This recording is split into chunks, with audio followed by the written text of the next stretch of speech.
The delivery bag felt heavier than usual, though I knew that wasn't possible. 3 large pizzas, a 2 liter of Coke, and a side of breadsticks. Nothing out of the ordinary. Still, as I sat in my car outside the pizzeria, staring at the unfamiliar address scrawled on the receipt, an inexplicable sense of unease settled into my stomach. I'd been delivering for Tony's Pizza for nearly 2 years. I knew every street, every shortcut, every winding cul-de-sac in this town like the back of my hand. But this address, it didn't exist. Or at least it shouldn't have. The order had come through just before closing, one of those last-minute, pain-in-the-ass requests that always made me groan. But Tony was a stickler about taking every order, no matter how late. Customer service first, he always said, even when the customer was some faceless name on a screen, calling from a place that didn't show up on GPS. I punched the address into my phone again. No results found. I frowned, then tried Google Maps. This time a pin dropped in a blank space just outside the edge of town. No roads, no landmarks, just an empty field. But there was something off about it. When I zoomed in, the image glitched for a second, as if the satellite itself didn't want me looking too closely. A sharp rap on my window made me jump. "Jesus, man, you okay?" It was Danny, one of the cooks, peering at me through the glass. "You've been sitting here for 5 minutes." I forced a laugh. "Yeah, just trying to figure out where the hell this place is." Danny glanced at the receipt, his brow furrowing. "Huh, never heard of it." He whistled. "That's out past Miller Road, right? Ain't much out there except—" He stopped himself, shaking his head. "Never mind, just be careful, yeah?" I didn't ask what he meant. I just nodded, shoved my phone into the dashboard mount, and started the car. I should have turned back the moment I passed Miller Road. The further I drove, the fewer streetlights I saw. The familiar glow of the town faded behind me, swallowed by the dense, creeping darkness of the countryside. The road narrowed, the pavement cracked and uneven. My headlights barely cut through the fog that had begun to roll in, thick and unnatural, curling like fingers around the trees. Then, just as I was considering turning around, my headlights illuminated something up ahead. A sign. "Welcome to Crestwick." My stomach lurched. There was no town called Crestwick. Not here. Not anywhere near here. And yet, as I rolled forward, houses emerged from the fog. Perfect, pristine suburban homes lined the street, each one identical, with manicured lawns, white picket fences, and warm yellow porch lights. But something was off. The houses looked new, yet the architecture was outdated, like they'd been plucked straight from a 1950s postcard. And the people. They stood on their porches, watching me. Each one wore the same blank, frozen smile, not moving, not blinking, just smiling. I swallowed hard, my hands tightening around the steering wheel. The address was just a few houses down, according to the receipt. I just had to drop off the pizzas and get the hell out of here. I pulled into the driveway of a house identical to the others, killing the engine. The silence was suffocating, no insects chirping, no wind rustling through the trees. Just that awful, unnatural stillness.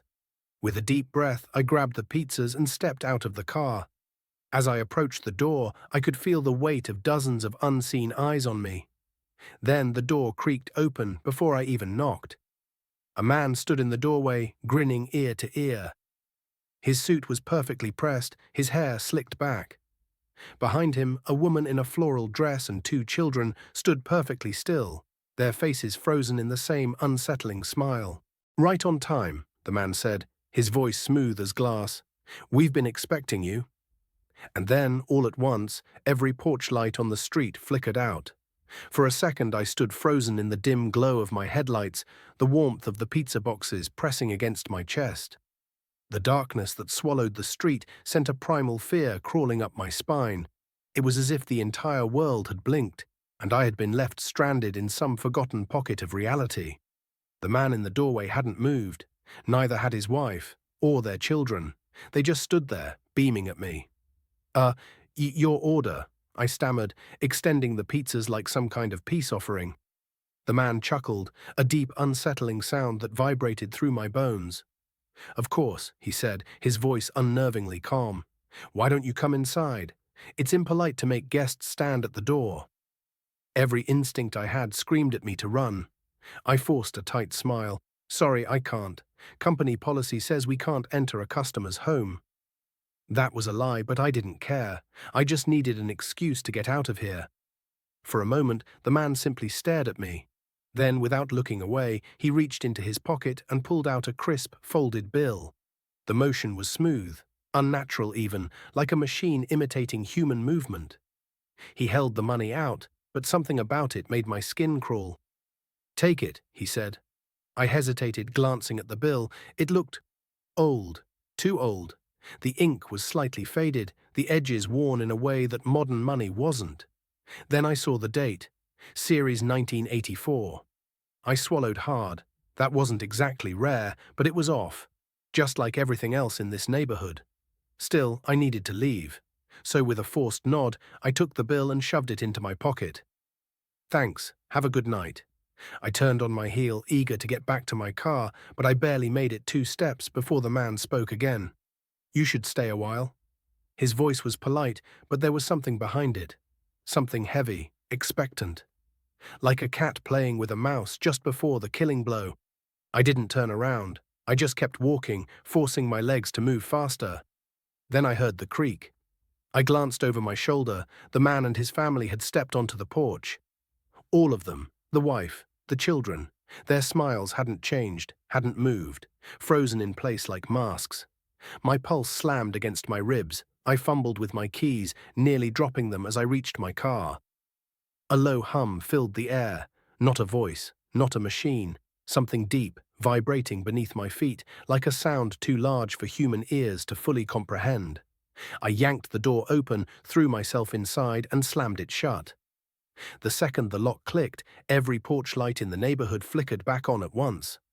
I sucked in a sharp breath. The man and his family were gone. Not back inside, not stepping off the porch, just gone. I didn't wait. I jammed the key into the ignition and twisted. The car roared to life, and I peeled out of the driveway so fast my tires screeched against the pavement. As I sped down the street, my heart hammering, I saw them. Every single resident, lined up on the sidewalks, standing perfectly still, watching me, smiling. I clenched my jaw, forcing myself to keep my eyes on the road. Just get back to Miller Road. Get back to the real world. The fog thickened around me, swirling like something alive. The road stretched longer than it should have, twisting and looping in ways that didn't make sense. My headlights barely cut through the haze, and the speedometer wavered, like the car couldn't decide how fast I was going. Then I saw it, a shape in the distance, someone standing in the middle of the road.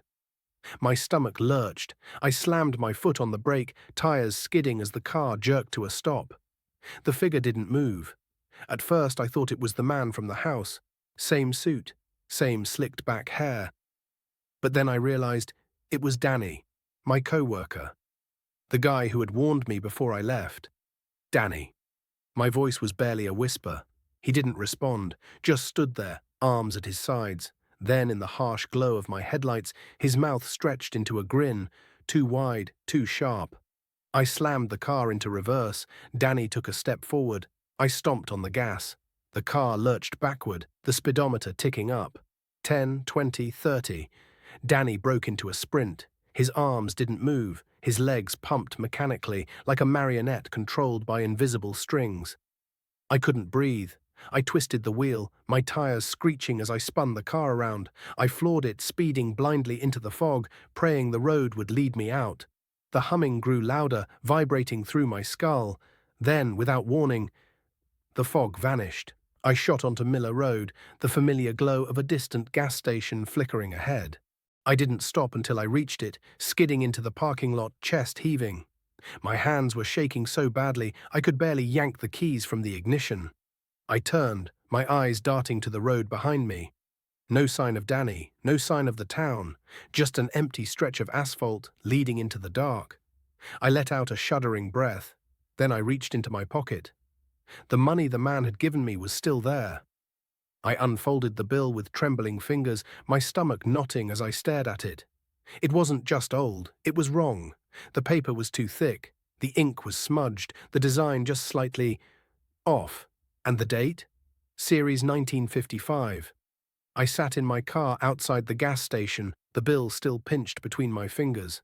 My breath came in ragged gulps, my brain screaming at me to process what I was seeing. The money had changed. It wasn't just older than before, it had regressed. My hands trembled as I flipped it over, searching for something, anything to explain what the hell was happening. But the more I stared, the less sense it made. The ink had an oily sheen, like it was fresh off the press. The paper felt thicker than any bill I'd ever touched. And the faces on it, they weren't right. Washington's features were too sharp. His eyes, subtly larger than they should have been, seemed to watch me. The intricate designs that bordered the bill warped at odd angles, as if shifting when I wasn't looking directly at them. I crumpled it into my fist and shoved it back into my pocket. The gas station was a lonely outpost on the edge of town, the kind of place truckers stopped at for coffee before long hauls. A single buzzing neon open sign flickered in the window, casting a sickly red glow over the parking lot. I needed answers. I forced myself to open the car door and step out. My legs still felt weak, every nerve in my body screaming at me to turn around and drive as far from here as possible. But I couldn't leave, not yet. The automatic door slid open with a chime as I stepped inside. The air was stale, thick with the scent of cheap coffee and motor oil. Behind the counter, the attendant leaned lazily against the register. "Evening," he drawled, not bothering to look up from his newspaper. I swallowed hard. "Hey, you ever heard of a town called Crestwick?" The man turned the page with a slow rustle. "Nope." I hesitated. "It's supposed to be past Miller Road. I just came from there, but—" At this, the attendant finally looked up.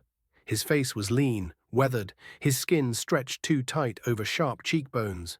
His eyes, small and murky, locked onto mine with unsettling stillness. "You should forget about that place," he said flatly. I stared. "So you do know it?" The man exhaled through his nose, the closest thing to a sigh I imagined he was capable of. "Nobody talks about Crestwick." I frowned. "Why not?" He didn't answer right away. Instead, he folded the newspaper and set it aside with deliberate slowness, like he was weighing his words. Then, without breaking eye contact, he said, "Because it ain't supposed to be there." A chill ran through me. The hum, the smiling people, the town that looked like it had been trapped in another era. I took a step closer. "What the hell does that mean?" The attendant leaned forward, lowering his voice. "You want to stay breathing, kid?" "Don't go back," I bristled. "I barely got out as it is." Something chased me. The man nodded as if he already knew. "That means it's watching you now." A shiver crawled up my spine. I licked my lips, glancing toward the windows. The night outside felt thicker somehow, pressing against the glass like something alive. "Look," I said, forcing my voice to stay steady. "I just need to know. What is that place?" The man hesitated, tapping his fingers against the counter. Then, in a hushed tone, he said, "It's a lure." I frowned. "A what?" "A trap," he said simply, "like a spiderweb or an anglerfish." The words settled in my stomach like lead. "People go in," he continued, "but they don't come out. Not as themselves, anyway." I swallowed hard. "Then how did I—" The man studied me for a long moment. "Maybe you got lucky." His gaze flicked toward the parking lot. "Or maybe they let you go." My throat went dry. Outside, the gas station lights buzzed against the silence of the empty lot. Was I really alone? I turned back to the attendant. "That town, has it always been there?" He smirked, but there was no humor in it. "Far as I know, it's been building itself piece by piece. Last year, it was just a few houses. Now it's got neighborhoods. Someday soon, maybe it'll have a whole city." I felt sick. "And no one's stopping it." The man shook his head. "Can't stop something that don't follow the rules of the world." I clenched my fists. "I need to tell someone. The police. They won't help." His voice was firm. "And if you go talking about this, you'll just bring attention to yourself." The Silent Screams, the channel of interesting horror stories. If you are new on this channel, then don't forget to subscribe The Silent Screams and press the bell icon for interesting stories. Before we move on, please donate me in the form of subscribe. I exhaled shakily. So what was I supposed to do? Pretend none of this happened. The attendant must have seen the frustration on my face because his expression softened, just slightly. He reached under the counter, rummaged for a moment, then placed something in front of me. A battered, yellowed map. It was old, real old. The edges curled from wear, the paper thin and fragile, but when I unfolded it, my breath caught in my throat. Crestwick was on it. Not just the neighborhood I had seen, but dozens of streets branching outward, labeled in faded ink. Some roads twisted into impossible angles, forming loops and spirals that made no sense, and in the center, written in small, neat letters, Crestwick, established 1955. That's the first record of it showing up, the man muttered. Each year, more streets appear, more houses, more people. I stared at him. Where does it end? The man shook his head. Nobody knows. A heavy silence settled between us. Then from outside, something moved. A shadow flitting past the window. The lights above flickered. Every hair on my body stood on end.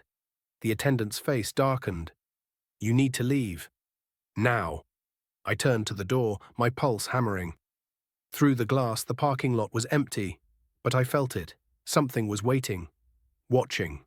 I swallowed my fear and backed toward the door. If this thing keeps growing, what happens when it reaches us?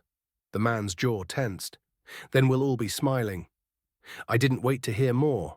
I yanked the door open and ran for my car. As I fumbled for my keys, my eyes darted to the side mirror and saw something standing just beyond the glow of the gas station lights. A man, grinning. His face was identical to the one from the house, and as I sped away, tires screeching against the pavement, I knew the truth. I hadn't escaped. I had been marked. I didn't stop driving. The gas station disappeared in my rearview mirror, swallowed by the night. My fingers clutched the wheel so tightly my knuckles turned white, but no matter how fast I went, I couldn't outrun the feeling, the presence.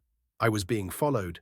Not in the normal way, no headlights in the mirror, no sounds of another engine roaring behind me. But I felt it, an unbearable weight pressing against the back of my skull, like unseen eyes boring into me. I kept glancing at the side mirror, half expecting to see him. The man from the house, the one who smiled too wide, the one who wasn't human. I forced my eyes back onto the road. Just get home, I muttered under my breath. Just get home. After what felt like an eternity, I saw the familiar lights of town up ahead. The gas stations, the fast food joints, the neon glow of the liquor store sign flickering like a weak heartbeat. Normal. Real. I turned onto my street, my chest loosening just a little. My apartment was only a few blocks away now. Just a few more turns and Then I saw it. My apartment building. But something was wrong. Every single light in the building was off. I hit the brakes, my car rolling to a stop in the middle of the road. My heart pounded in my ears as I stared at the darkened structure. It wasn't late enough for everyone to be asleep. There were always at least a few lights on. Someone watching TV, someone cooking a late dinner. But tonight? Nothing. I reached for my phone, hands shaking. I needed to call someone, anyone. But when I tapped the screen, my stomach turned to ice. No service. That wasn't possible. Not here. Not in the middle of town. A shadow moved across one of the darkened windows. My breath hitched. For a long moment I sat frozen, my body unwilling to move. Then, with slow, deliberate movements, I turned my car into the parking lot. The engine rumbled as I pulled into my usual spot. I kept the headlights on, bathing the front entrance in harsh white light. I waited. Nothing moved.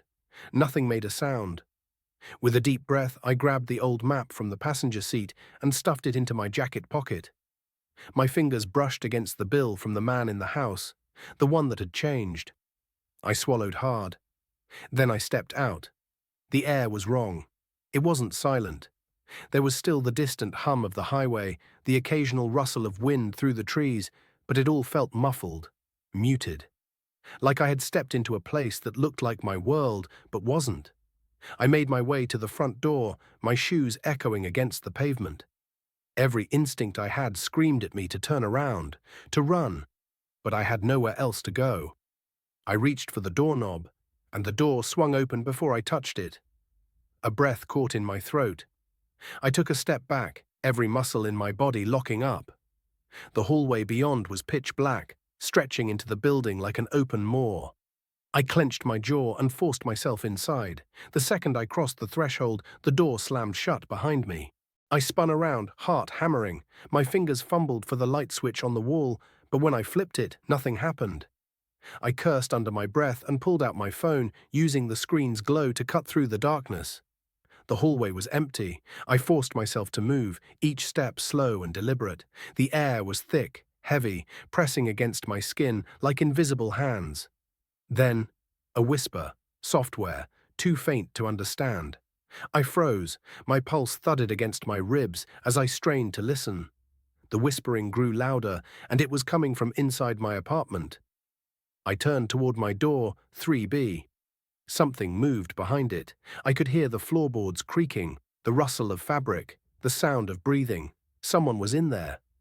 I reached for the doorknob, heart hammering against my ribs. The metal was ice cold. I hesitated, every nerve screaming at me to leave. But I had to know. With a deep breath, I twisted the handle and pushed the door open. The whispering stopped. I stepped inside. My apartment was exactly the same. Same couch, same kitchen, same half-empty coffee cup on the counter from this morning. But it felt different. Like it had been used.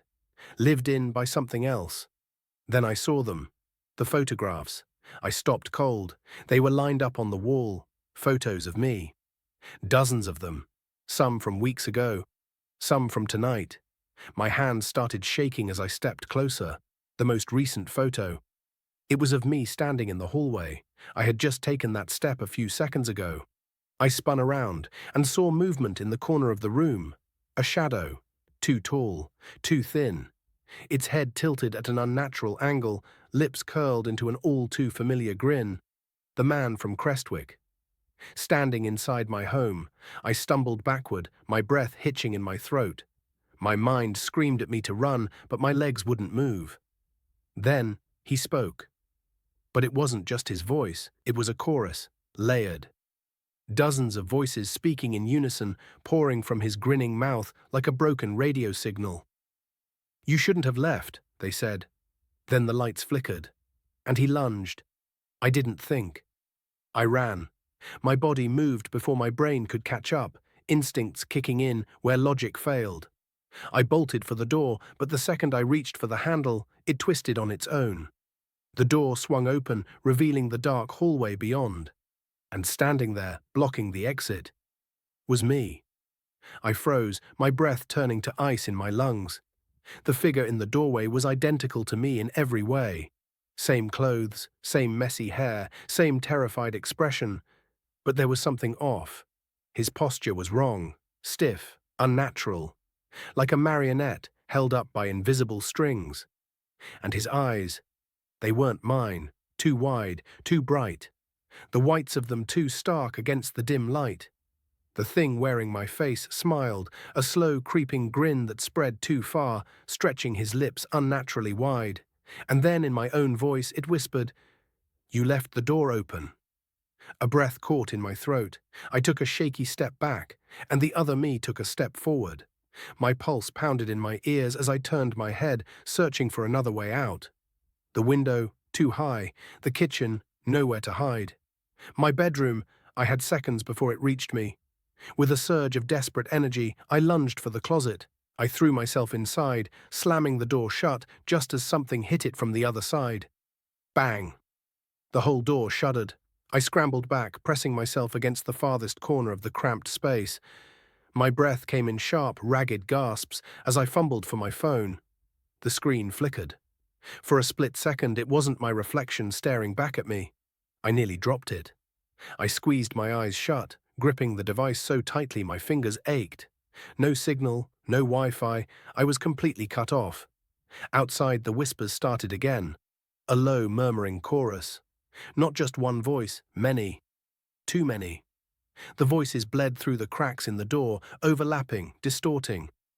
Some sounded far away, some were right next to me. And all of them whispered my name. I clamped a hand over my mouth, forcing myself to stay silent. Then, the doorknob started to turn, slowly, deliberately.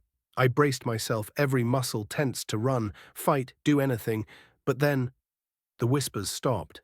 Silence. Seconds stretched into eternity. I held my breath, my heartbeat thudding against my ribs like a trapped animal. Then knock, knock, knock, software, playful, right against the wood. I couldn't move. I couldn't think. And then from the other side of the door, in a voice that sounded like mine but wasn't, "We can see you." Something inside me snapped. I lunged forward, throwing my full weight against the door, and it burst open. The apartment was empty. No sign of the thing that had been standing there. No movement, no sound. I didn't wait to question it. I ran. I barreled through the darkened hallway, my feet slamming against the floor as I sprinted for the stairwell. I didn't even think about taking the elevator. I needed out. Down the stairs, 2 steps at a time, my breath came in sharp gasps, my vision tunneling as panic drove me forward. Almost there, almost there. I burst through the front door and into the night. The second I hit the pavement, I doubled over, hands on my knees, sucking in air like I had just surfaced from drowning. I was out. I made it. Then I looked up, and the street was wrong. The streetlights flickered, casting long, twitching shadows against the pavement. The houses across the road looked different.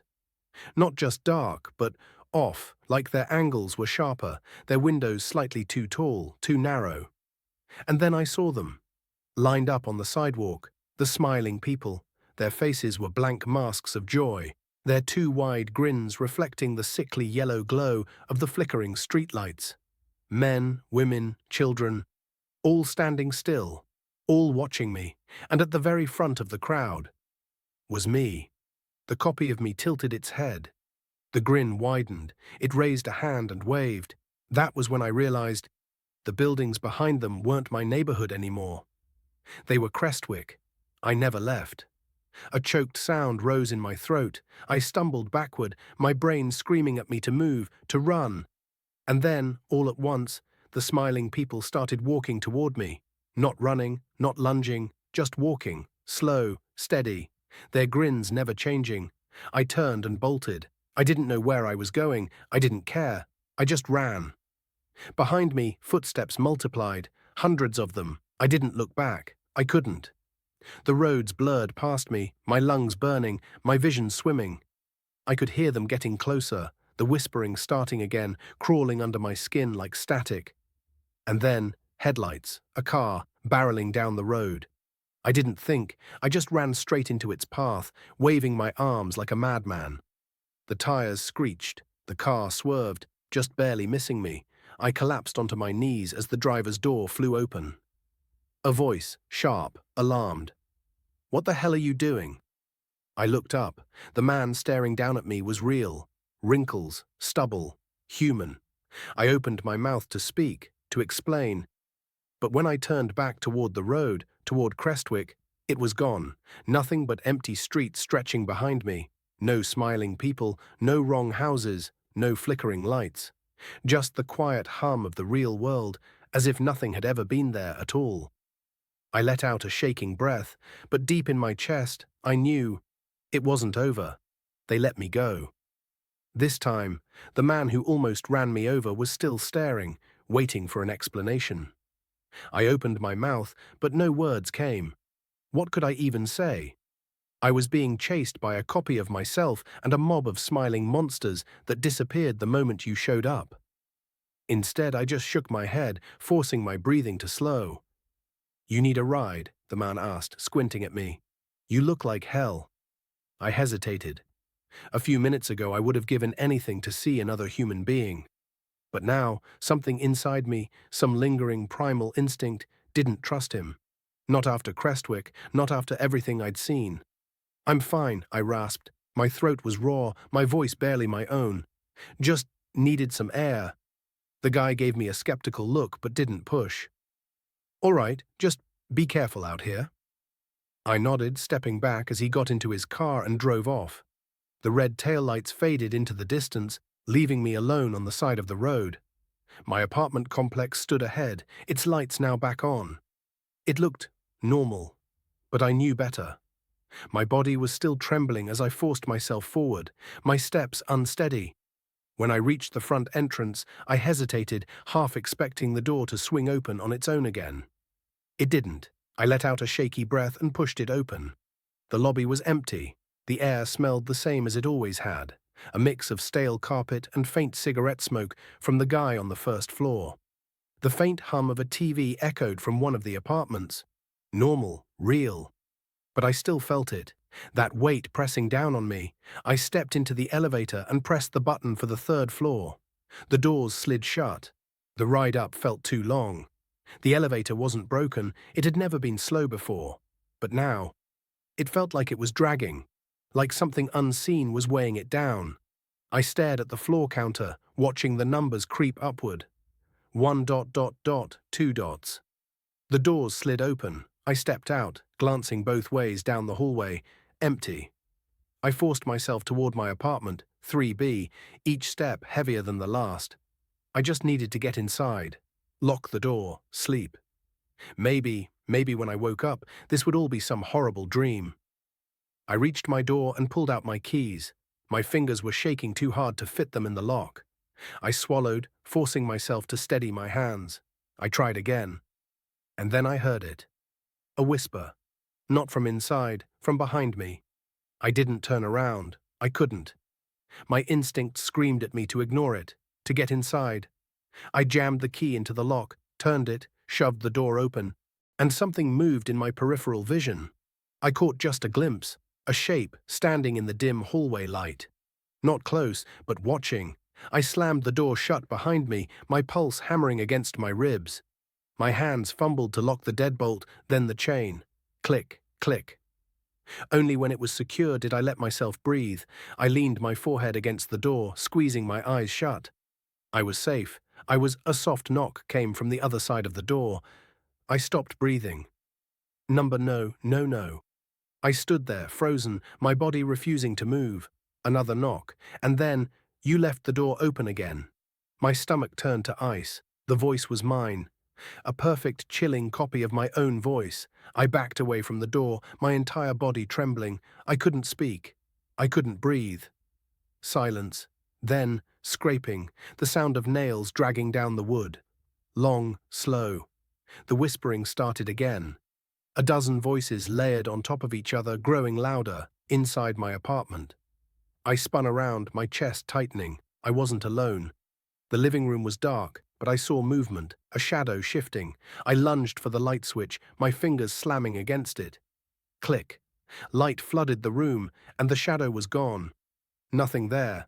Nothing visible. I swallowed hard, forcing my breath to slow. I needed to think. I needed to. My eyes flickered to the hallway mirror, and I saw it. My reflection, standing too still, not mirroring me exactly, just watching. Its eyes shifted to meet mine, and then, in my voice, it whispered, "We never left." The lights went out, and the darkness moved. The darkness moved, not like the absence of light, like something alive. I scrambled backward, my breath caught in my throat. The power had cut out instantly, not like a flickering bulb or a blown fuse, but a complete smothering void. The only light came from the faint glow of the street lamps outside, their weak beams stretching through the blinds. And in the mirror, my reflection didn't disappear. Even in the dark, I could see it, still standing there, still staring, still smiling. I swallowed, my heartbeat thundering in my ears. My mind screamed, "Move, run, get out." Then the reflection moved. But I didn't. It took a step toward me. I didn't move, but it did. A cold, crawling horror spread through my limbs. I felt rooted in place, trapped in the nightmare that refused to end. The reflection's grin widened, splitting too far across its face. Its teeth were wrong, too white, too sharp, too many. It raised a hand and pressed it against the inside of the glass. Like the mirror was a window, like it was trying to come through. Then the whispers started again. Not from the mirror. From inside the apartment. Behind me. I turned, my breath shallow, my skin crawling. Shapes shifted in the dark.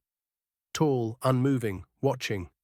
The whispering grew louder, overlapping voices, hissing, murmuring my name. I reached for my phone. My fingers barely brushed against it before the mirror shattered, a high, piercing shriek of glass splitting into 1,000 pieces. I turned back just in time to see something coming through. I ran. I didn't think, didn't hesitate. I just ran. Through the apartment, into the hallway. I fumbled for the door. The chain lock was undone. I knew I locked it. I didn't care. I yanked the door open and bolted into the hallway. The building was silent. No TV sounds, no muffled voices from other apartments, just the low electric hum of something unseen. I sprinted for the stairwell, taking the steps 2 at a time. My pulse pounded against my skull. My breath came in sharp, ragged gasps. I couldn't stay here. I needed to get out. I burst through the front door into the cold night air, and the second I stepped outside, I knew something was wrong. The parking lot was empty, no cars, no streetlights, just an endless stretch of black pavement. I turned. The apartment complex wasn't there. Behind me, where the building should have been, was something else. Rows of identical houses, a neighborhood that shouldn't exist. The Crestwick subdivision. I never left. A breath shuddered through my lips. No, this wasn't happening. I took a step backward, and the streetlights flickered on. A pale, sickly glow spread over the houses and lining the sidewalks in perfect, unmoving rows. The smiling people, staring, waiting. I staggered back, my stomach twisting into knots. The air was heavy, thick with something unnatural. Then, all at once, they started walking toward me, slow, steady, in perfect unison. I turned and ran, down the empty street, past the endless rows of houses. My lungs burned, my legs ached, but I couldn't stop. The whispering followed, soft, lilting, a chorus of voices all speaking in mine. You left the door open. You let us in. We are you now. The houses blurred past me, identical, repeating, a maze, a trap. No matter how far I ran, the street never ended. Then in the distance, headlights, a car, moving toward me. I forced my legs to move faster, waving my arms frantically. The car didn't slow down. It came straight at me. I threw myself to the side at the last second, hitting the pavement hard. The car screeched to a stop, the tires skidding against the road. The door flew open, and a man stepped out. I recognized him instantly. The gas station attendant, the one who warned me. His face was serious. "Get in," he said. I hesitated. Then I looked back. The smiling people were closer. I didn't have a choice. I scrambled to my feet and dove into the passenger seat. The second the door slammed shut, the man hit the gas. The tires screamed against the pavement. The car lurched forward. Through the windshield, I watched the road twist and shift, like the town was moving around us. The houses stretched, contorted, warping in impossible ways. "This isn't real," I whispered. The man didn't answer. His hands were tight on the wheel, his jaw clenched. His eyes never left the road. "How do we get out?" I asked, voice shaking. He didn't speak for a long time. Then finally he muttered, "We don't." My blood turned to ice. I turned to look at him, and my breath caught in my throat. His face, his reflection in the rearview mirror, it was smiling, too wide. I wasn't in the car with him, I was in the car with them. And then the headlights cut out, and everything went black. The headlights cut out, everything went black. For a second, I thought I was dead. No road, no car, no sound except for my own shallow breathing. The absence of light was so complete, so absolute, that I couldn't even tell if my eyes were open. Then I felt it. A presence, not beside me, all around me. The car wasn't moving anymore, but I could still feel the seat beneath me, my hands gripping the edges. My breath came out shaky, uneven, and I could hear it, echoing in the emptiness. I wasn't alone. And then, the whispering began again, soft at first, like a slow trickle of voices seeping into my skull. "You let us in. You can't leave. You are home now." The words slithered through my mind, familiar yet wrong. My fingers twitched, my whole body rigid with terror. I tried to move, to turn my head, but it was like something was holding me still. Then, just ahead, in the suffocating blackness, a single light flickered on. A street lamp. Its dim yellow glow illuminated the pavement just a few feet ahead, and beneath it, a figure stood, waiting. I didn't want to look. I had to look. I forced my eyes to focus, my breath caught in my throat. It was Me, standing there, watching, smiling. The grin too wide, too unnatural, stretching across its face like a wound. Its eyes were hollow, empty voids where my should have been. Then it spoke. You left the door open. I felt my chest tighten, my doppelganger tilted its head, the motion slow, deliberate. You should have closed it. My heart slammed against my ribs. I tried to move, but I was frozen. The air grew thick, suffocating. The street lamp flickered, casting twisted shadows across the pavement. Then the figure moved. Not walking, gliding, straight toward me. I finally broke free from my paralysis, my limbs jolting to life. I turned, fumbling for the car door handle, and my fingers touched nothing. The car was gone. I was standing in the middle of the road. No gas station attendant, no car, no escape. The whispers surrounded me, curling into my ears like smoke. I spun around, my pulse hammering, but there was nowhere to go. Rows of identical houses stretched in every direction. The smiling people stood on the porches, watching, waiting. And my reflection, my other self, was getting closer. You never left, it whispered. I stumbled backward. My legs felt weak. The world around me warped, twisted. The street bent at unnatural angles, the houses stretching taller, the sky a swirling, endless void. I wasn't in a town. I was in something else, something alive. You don't belong out there anymore, my doppelganger said, voice lilting, but you belong here. I shook my head, stepping back, and hit a wall. Not a wall. A door, a single white door standing in the middle of the street. It didn't belong here, but neither did I. The whispers grew frantic. The smiling figures started moving. I didn't think. I grabbed the handle and pulled. The door swung open. A blinding white light flooded my vision, and then I was falling, tumbling through an endless void. The voices screamed. The last thing I saw before everything went dark was my own face grinning back at me. I woke up with a gasp. I was lying on concrete. The smell of gasoline and old cigarette smoke filled my nostrils. I sat up fast, my body aching. My breath came in ragged gulps, my head spinning. Where? My eyes adjusted. The gas station. I was back. The same cracked pavement, the same buzzing neon sign overhead. It was like I had never left, but something wasn't right. The night felt off. The air felt too still. The silent screams. The channel of interesting horror stories. If you are new on this channel, then don't forget to subscribe The Silent Screams and press the bell icon for interesting stories.